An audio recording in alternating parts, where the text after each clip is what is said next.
And so if we never make those adjustments, we just continue to live in our frustration, we continue to live in our anger, we continue to live in our foolishness, proving that we don't know how life really works. And so Hello, and welcome back to the Hidden Treasures Q&A. I'm Ken. And I'm Brian. So Brian, week number 2, you did another message. You talked about Solomon. Yep. Mm-hmm. He asked God for wisdom, and God not only gave him that, but he also gave him riches and power. Everything was going great. Yeah. Until he just got, I guess, distracted by domestic life a little bit, it would seem. Yeah, you could say he got busy. And how? So, you guys have sent in lots of questions this week, so we're going to dive right in. You ready, Pastor Brian? I'm ready. All right, let's go. Pastor Brian, I loved your statement on, without wisdom, we become cynical and angry. So true, but why? I think it's just part of our human nature. When I think of how I want my day to go, I start off very idealistically. I've got the whole day planned out, and I'm working for about 5 minutes, and I get an unexpected email, I get an unexpected phone call, and my entire day is completely shot. If I continue to live idealistically, I'm just going to get frustrated. And so I have to make an adjustment and start to apply wisdom. I have to switch from being idealistic into being pragmatic and choose to adjust to how things have come at me. Because if we remember back to what our definition of wisdom is that we've been using in the series, it's being competent in how life really works. Right. And that's not to say that idealism is bad. We all have hopes, we all have dreams, and we need to be going after those, but we have to adjust pragmatically as things come up against us. And so if we never make those adjustments, we just continue to live in our frustration, we continue to live in our anger, we continue to live in our foolishness, proving that we don't know how life really works. And so we have to be able to apply wisdom and make an adjustment to be able to continue to move forward. Question number 2. How do we manage our own desires and perceived needs with those of what God asks of us? Well, this is kind of tricky. And I think the question's coming from the place that quite often what I want doesn't necessarily align with what I think God wants. And for me, at least, and I think for most honest people, there's usually this conflict between what I want and what I think that God wants. But I do believe that deep down, since we are all made in the image of God, that we have God-given desires. And usually we layer those with other desires on top. So you meet somebody and their desire is to be famous. You know, the underlying desire might be a desire for honest and open intimacy, for true relationship.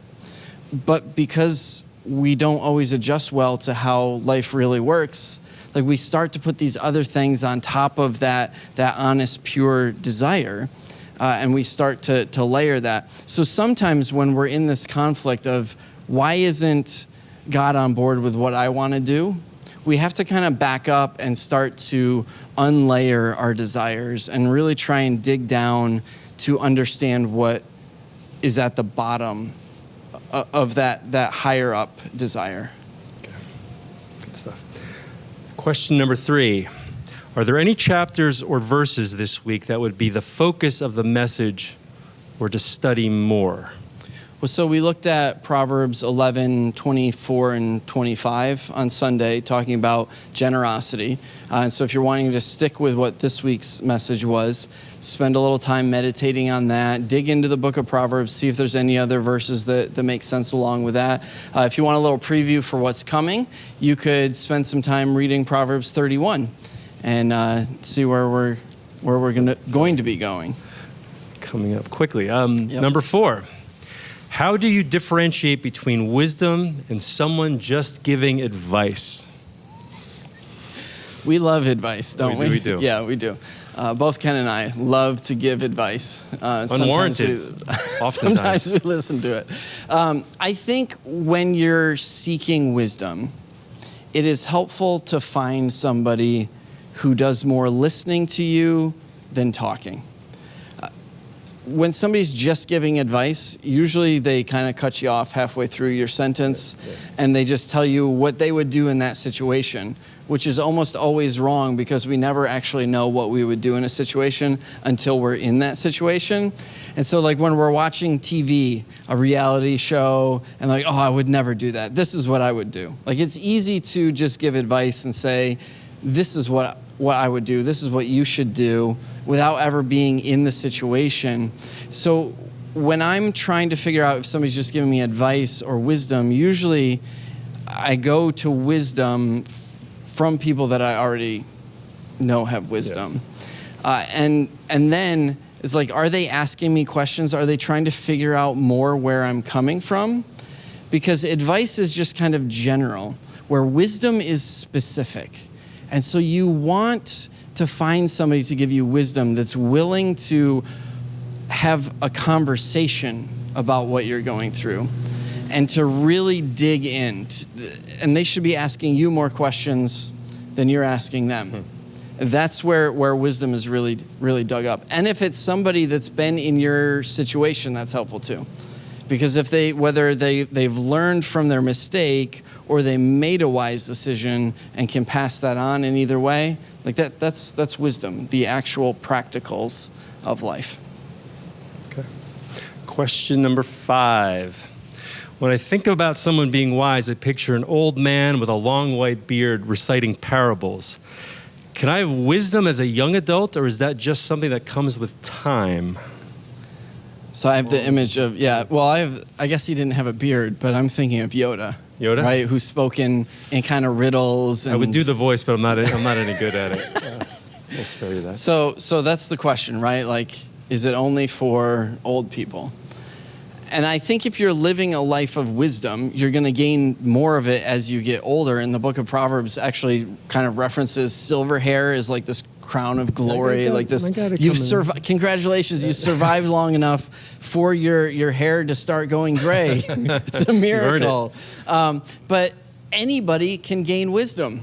You just have to be purposeful in trying to uncover wisdom from the situations that you're in. Pursuing wisdom. Solomon wrote most of the book of Proverbs, and he's writing mostly to his son, who is presumably younger than him. Yes. You'd think so. And so he's writing to a young man, and he's wanting this young man to gain wisdom.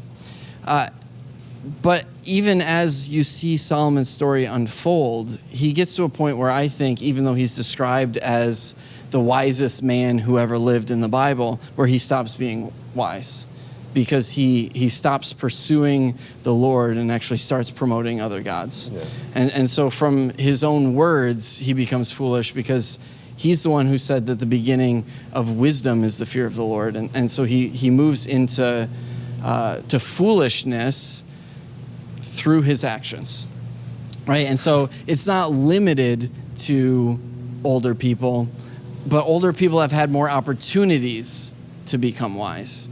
And when you find somebody that's wise, no matter their age, it means that they've been taking advantage of those opportunities. So Ken, I know that we've got some extra time here. We went through the questions. Is there another question? Yeah, do we have some more questions? We could possibly tackle one I left out last time? Yeah, let's do it. All right. So the week 1, you talked about how the church, and this is is it big church, little church, New Jersey church? Which church are we talking about? And also the idea of not innovating anymore, or you'd like to see more innovation.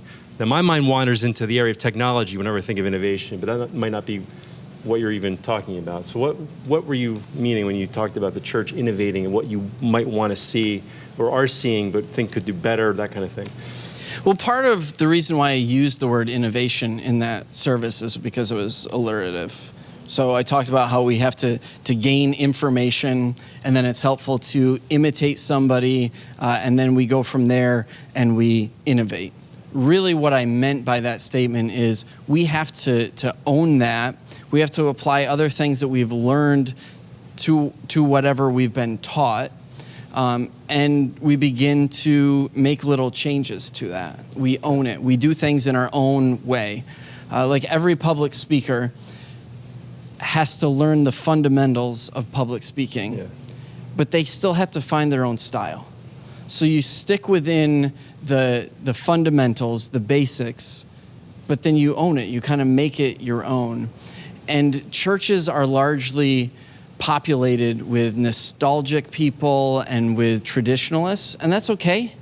But we can press into our traditions so much that we forget why we're doing it. We can pass on the tradition without the values behind it.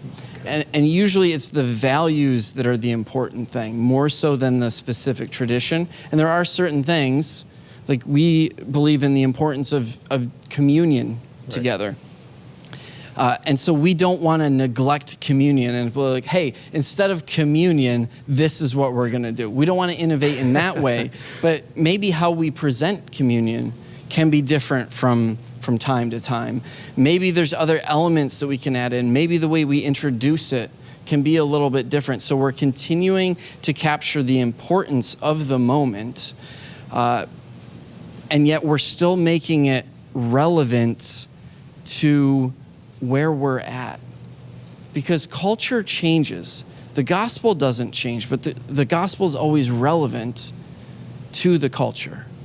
And so we really have to be wise in how we present that. You can't continue to use outdated language that doesn't make any sense. You have to find ways of communicating the truth that stick with people. And I realize that this is probably going to be really challenging for some people because they approach church as something that is immovable. Yes. But church is made up of the individuals who are a part of it. And if you're not communicating to the people that make up the church, then you're really just giving hollow words. Even if it's biblical words, it can be hollow if it's not communicated in a way that touches people's hearts. And so we have to find new ways from time to time. And it doesn't mean that we live in like a storm of constant change. Right.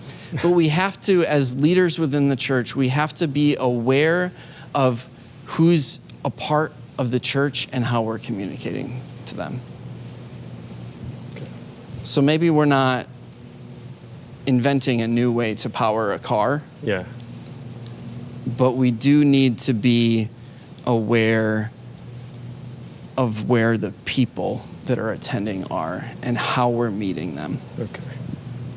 And so innovation is in that way of things. It's not the fancier lights and bells and whistles and stage. It's more about how we say the same old thing in different ways. Right. New ways. Yeah. Honoring the past, though, and how things traditionally were done. But Exactly. Like we don't want to lower the amount of truth. But language changes, language evolves, art evolves, and the church in some places needs to bring art back because we've moved away from it, and it's time to reintroduce some elements that we haven't used for a long time. I mean, that's part of what I'm talking about. Like, there's very little that we can do that's brand new, Right. but introducing some novelty, whether it's really a reintroduction of that or not, is often so helpful in giving people a new angle in how they're approaching the gospel. That's a very long-winded answer. And I think with that one, I think we're out of time. Are we out of time? Well, thanks again for joining us for our second installment. We look forward to seeing you next time with the Hidden Treasures Q&A.